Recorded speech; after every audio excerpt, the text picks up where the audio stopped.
Hi everyone, welcome to government jobs Adda 24/7। आप में से कई सारे स्टूडेंट्स कैंडिडेट्स ऐसे होंगे जो कि आईबीपीएस एग्जामिनेशंस की तैयारी कर रहे होंगे। जो कुछ ऐसे होंगे जो फर्स्ट टाइम एग्जाम देने वाले होंगे इस ईयर, और कुछ ऐसे होंगे जो कि जिन्होंने पहले भी दिया होगा बट इस टाइम ऑल्सो वो ट्राई कर रहे होंगे। अगेन जब हम आईबीपीएस एग्जामिनेशन की बात करें तो सबसे पहले तो सबसे बड़ा अपडेट यही है कि जो कैलेंडर है ये आउट कर दिया गया है। हम वो भी देखेंगे कि एग्जाम्स जो है आपके कब कब होने वाले हैं। बट आज के सेशन में हम लोग बात करने वाले हैं कि एक कैंडिडेट जब वो प्रिपेयर कर रहा होता है आईबीपीएस एग्जामिनेशन के लिए, तो वो छोटी छोटी कौन सी गलतियां हैं वो ड्यूरिंग द प्रिपरेशन करता हुआ जाता है, और हम उन्हीं को डिस्कस करेंगे कि आप क्या क्या अवॉइड कर सकते हो और आपको क्या करना चाहिए जिससे आपका टाइम वेस्ट ना हो। क्योंकि सबसे इंपॉर्टेंट है हमारे लिए कि हमारी एफिशिएंसी हाई होनी चाहिए। हम जिस भी समय पढ़ने बैठ रहे हैं, प्रिपेयर कर रहे हैं, जितना भी टाइम या जितनी भी सिटिंग हम दे रहे हैं, सबसे इंपॉर्टेंट है कि हमारी एफिशिएंसी यानी कि हमारी प्रोडक्टिविटी हाई होनी चाहिए। तो चलिए स्टार्ट करेंगे हमारा आज का सेशन। इंपॉर्टेंट सेशन रहेगा, ज्यादा समय आपका नहीं लेंगे बट आपको बहुत कुछ सीखने को मिलेगा। आईबीपीएस की बात करने वाले हैं यानी कि institute of banking personal selections की बात करने वाले हैं। टेंटेटिव कैलेंडर जो है ये आउट कर दिया गया है। अगर बात करें ऑफिसर स्केल के बारे में, तो ऑफिसर स्केल के जो प्रीलिम्स की एग्जामिनेशन है वो करवाया जाएगा 27 जुलाई, 2 अगस्त और 3 अगस्त को। इसका जो मेंस का एग्जाम होगा वो करवाया जाएगा 13 सितंबर को। एंड अगेन ऑफिस असिस्टेंट्स की बात करेंगे तो ये एग्जाम होगा, 3 डेट यहाँ पे दी हुई है, 30 अगस्त, 6 सितंबर, 7 सितंबर, और जो मेंस का एग्जामिनेशन है वो 9 नवंबर को करवाया जाएगा। तो ये आपकी टेंटेटिव डेट्स जो है वो आउट हो गई हैं। इसी के अलावा अगर हम पीएसबी पीओ में बात कर लेते हैं यहाँ पे, तो पीओ का जो एग्जामिनेशन है उसकी जो प्रीलिम्स की डेट दी गई है वो दी गई है 14 अक्टूबर, यानी कि अक्टूबर के महीने में आपके ये एग्जाम्स होने वाले हैं। Sorry, not 14, it's 4 October, 5 October and 11 अक्टूबर। इसका जो मेंस होगा वो नवंबर में होगा। एंड अगेन कुछ स्पेशलिस्ट ऑफिसर्स और जो होते हैं या फिर जो कस्टमर सर्विस एसोसिएट्स होते हैं, इनके भी प्री की डेट्स दे दी गई है और मेंस का डेट यहाँ पे दे दिया गया है। ऑल्दो टेंटेटिव कैलेंडर है बट इसी के अराउंड जो है आपको एग्जामिनेशन की जो डेट्स है वो देखने को मिलेगी। तो समय अब आपको डिसाइड करना है। देखो कैलेंडर आ गया, आपको डिसाइड करना है कि अब आपको कितना टाइम किस सब्जेक्ट को देना है और आपका जो प्रिपरेशन है, जो स्ट्रैटेजी है वो आपकी क्या होनी चाहिए, किस तरीके से आप अपना टाइम मैनेज कर सकते हैं। एंड देखिए, किसी भी कैंडिडेट या स्टूडेंट की लाइफ का जो सबसे बड़ा की एक्सपेक्ट होता है ड्यूरिंग द प्रिपरेशन वो होता है टाइम मैनेजमेंट। तो time management is very important for you. तो चलिए बात करेंगे कि क्या अवॉइड करना है और किन बातों का ध्यान रखना है। तो सबसे पहले हम लोग बात करने वाले हैं preparing for the IBPS exam require discipline time management. तो सबसे पहले कि आपका एक जो है डिसिप्लिन टाइम मैनेजमेंट होना चाहिए। सुबह उठकर खुद को एक टारगेट दो कि आज मुझे ये सब्जेक्ट कवर करना है, ये टॉपिक कवर करना है, और पूरा दिन अपने टॉपिक्स को, अपने टारगेट्स को कवर करने में लगा दो। ठीक है।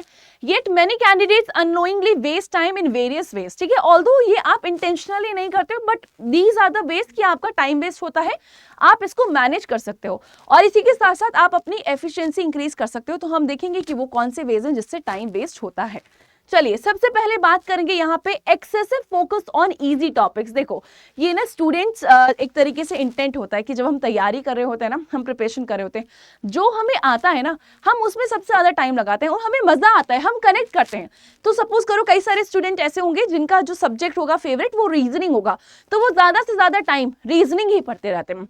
तो हमें ये नहीं करना है। जो सब्जेक्ट्स आप कनेक्ट कर पाते हो, जो सब्जेक्ट आपका फेवरेट है, आपको मजा आता है करने में, आपके डाउट्स, आपके जो भी ट्रिक्स हैं, ठीक है, वो सब क्लियर है, तो आप ट्राई करो कि उस सब्जेक्ट में उतना टाइम आप ना दें और अदर सब्जेक्ट में आप ज्यादा टाइम दें जिसमें आपको मोर एफिशिएंट होने की जो है रिक्वायरमेंट है। तो आपको प्रायोरिटाइज करना है अपने वीकर एरियाज को कि मेरे क्वांट्स के कुछ टॉपिक जो है मुझे और स्ट्रॉन्ग करने, तो आप प्रायोरिटाइज करें और उसी के अकॉर्डिंग अपनी जो एक सिटिंग है या जो भी आपने टाइम डिसाइड किया है, आप अभी आपके पता है कि आपके पास लगभग 6 महीने का समय है, तो स्टार्टिंग के डेज में अभी उन सब्जेक्ट को कवर करो जो कि आपका वीकर एरिया है। तो इस तरीके से आप प्रायोरिटाइज कर सकते हो टॉपिक्स को। Overloading with the study material. अब ना ये तो क्या है, ये हमारी आदत होती है। ठीक है मैम, पीडीएफ कहाँ मिलेगा, हम जगह वेबसाइट या मैं बोलूँ कि इंटरनेट पे भरमार कंटेंट आपको मिल जाएगा, इसका भी डाउनलोड कर लेता हूँ, उसका भी डाउनलोड कर लेता हूँ, ये भी पढ़ लूंगा, वो भी पढ़ लूंगी। तो हम ये क्या करते हैं, हम लोग कंटेंट इकट्ठा कर लेते हैं, बस हम इसी में लगे रह जाते हैं कि अरे मेरे पास ये नहीं है, और हम उन पीडीएफ को खोल के भी नहीं देखेंगे। तो आपको ओवरलोडिंग नहीं करनी है अपने स्टडी मटेरियल को, आपको एक ही जो है रेफर करना है, stick to the trusted source, चाहे आप किसी से भी पढ़ रहे हैं, जहां से भी पढ़ रहे हैं, बस उधर ही आपको स्टिक रहना है और उन्हीं को फॉलो करना है।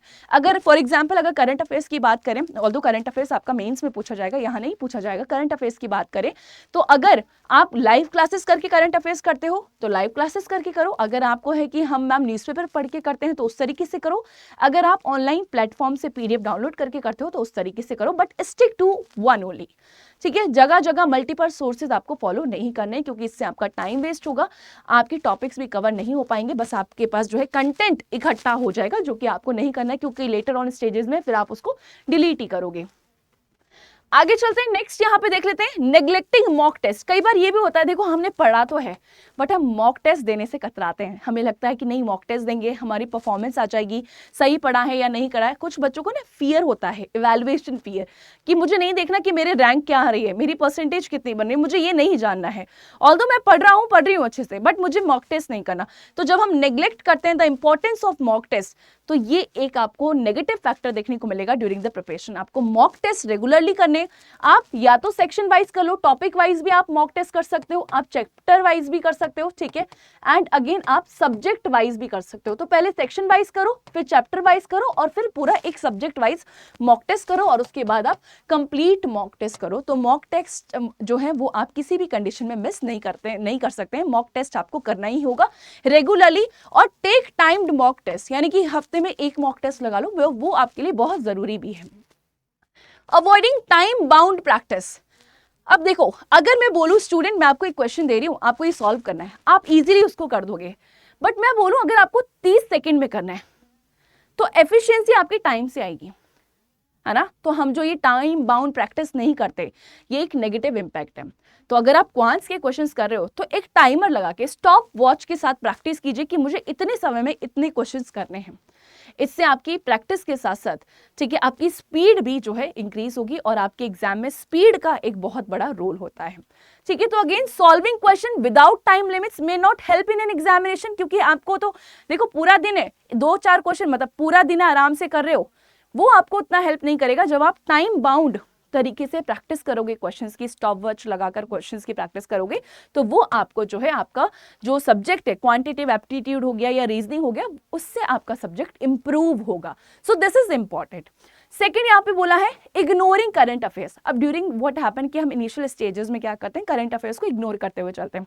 अब आपको ये अच्छे से पता है कि 6 मंथ्स का जो करंट अफेयर है ये आपके एग्जामिनेशन में पूछा जाएगा, तो मेक श्योर कि अगर आप ज्यादा टाइम नहीं दे रहे हैं तो दिन का 30 मिनट्स तो आप इस सेक्शन को जरूर देंगे, क्योंकि आपको लगता है कि मैम मेंस आएगा तभी कवर कर लेंगे, तो उस टाइम पे ऐसा नहीं हो पाता। और ये ऐसा सब्जेक्ट है, ठीक है, जीए हो गया, करंट अफेयर हो गया, या ऐसा सब्जेक्ट है जो कि आपका स्कोरिंग सब्जेक्ट है, आप इसको इग्नोर नहीं कर सकते। तो ट्राई करो कि रेगुलरली और रोज 30 मिनट का टाइम आप इस सब्जेक्ट को जरूर दें, ठीक है, क्योंकि ये सब्जेक्ट ऐसा है जो आपकी रैंक बनाएगा, आपका स्कोर जो है इसको इंक्रीज करने में इंपॉर्टेंट रोल प्ले करेगा। स्किपिंग रिविजन अगर आप नहीं कर रहे हो, बस पढ़ रहे हो रेगुलरली, तो भी कुछ नहीं होने वाला, क्योंकि रिवाइज करना जरूरी है। ओवर द टाइम हम भूल जाते हैं, तो रिटेन हम कैसे कर पाएंगे, जब हम रिवाइज करेंगे। तो किसी भी कंडीशन पे आप रिविजन स्किप नहीं कर सकते, आपको रेगुलरली रिवाइज करना होगा। क्लियर है। तो अगेन सपोज करो आपने 5 दिन पढ़ा, तो 6th डे जो होगा आपका उसको रिवीजन डे रख दो, उस दिन आपको पूरे 5 दिन का रिवाइज करना चाहिए। इस तरीके की आप स्ट्रैटेजी प्लान कर सकते हैं। ओके, अगेन बोल रहा है कि अनरियलिस्टिक स्टडी प्लान सेट नहीं करने, है ना, एक दिन में 12 घंटे पढ़ लूंगा, अनरियलिस्टिक नहीं करना। आपको अपनी कैपेसिटी पता है, आप कितना बैठ सकते हो, उसी के अकॉर्डिंग अपने प्लान्स बनाओ। अचीवेबल टारगेट्स दो कि मैं ये अचीव कर सकता हूँ, तभी मजा आएगा। अगर ऐसे ही अनरियलिस्टिक प्लान बना लोगे, अचीव भी नहीं करोगे, तो उससे डीमोटिवेशन आने लगता है, तो हमें वो नहीं करना है। क्लियर है। Again create a practical time table. Over estimating breaks, देखो कई बार क्या होता है कि हम जब बैठते हैं तैयारी करने, है ना, 10 मिनट पढ़ा, फिर उठ गए, फिर थोड़ा सा फोन चला लिया, ठीक है, तो ये नहीं करना है। आपको फ्रीक्वेंट ब्रेक्स नहीं लेने हैं, लॉन्ग ब्रेक्स नहीं लेने, ऑल्दो ब्रेक्स वेरी इंपॉर्टेंट है, आपको लेना है, ठीक है, बट इसका एक लिमिट सेट करना होगा। सपोज करो आपने 30 मिनट्स पढ़ाई की, 30 मिनट्स तो नहीं, क्योंकि आप मैथ्स और रीजनिंग करते हो तो ज्यादा टाइम चाहिए आपको। सपोज करो आपने 45 मिनट्स सिटिंग दी, ठीक है, क्वांट्स पढ़ा या रीजनिंग पढ़ा, उसके बाद आप 10 मिनट्स का ब्रेक ले सकते हो। तो इस तरीके से आप फ्रीक्वेंट ब्रेक्स ना लेकर, ठीक है, आप जो है थोड़ा सा सिटिंग देकर आप ब्रेक लो, क्योंकि ब्रेक्स भी जरूरी है।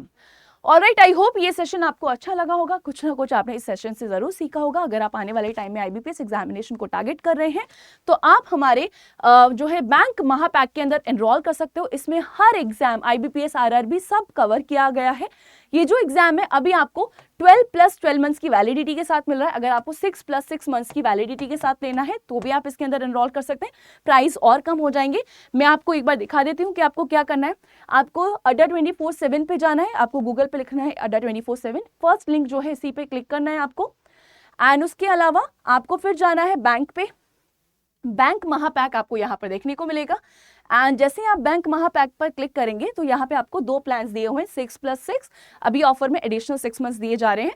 तो अगर आपको 6+6 मंथ्स का एनरोल करना है तो इसका प्राइस है 4199, ठीक है, कुछ 4100 के अराउंड, 4200 के अराउंड। जैसे आप बाय नाउ करेंगे और कूपन कोड लगाएंगे Y989, मैं आपको एक बार लगा के दिखाती हूँ, Y989 अप्लाई करेंगे तो प्राइजेस रिड्यूस होके कुछ 3863 का आपको ये कोर्स पढ़ने वाला है, ठीक है। अड्डा महापैक है, हर एग्जाम बैंक का इसके अंदर कवर किया गया है। All the bank exams are covered in this batch, चाहे वो आपका SBI हो, PO हो, क्लर्क हो या फिर आपके IBPS के एग्जामिनेशन हो, हर एग्जाम इसके अंदर आपको कवर किया गया है। मॉक टेस्ट भी यहाँ पे आपको प्रोवाइड किए जाएंगे। अगेन कोड लगाना मत भूलिएगा क्योंकि इसी से मिलेगा मैक्सिमम डिस्काउंट Y989।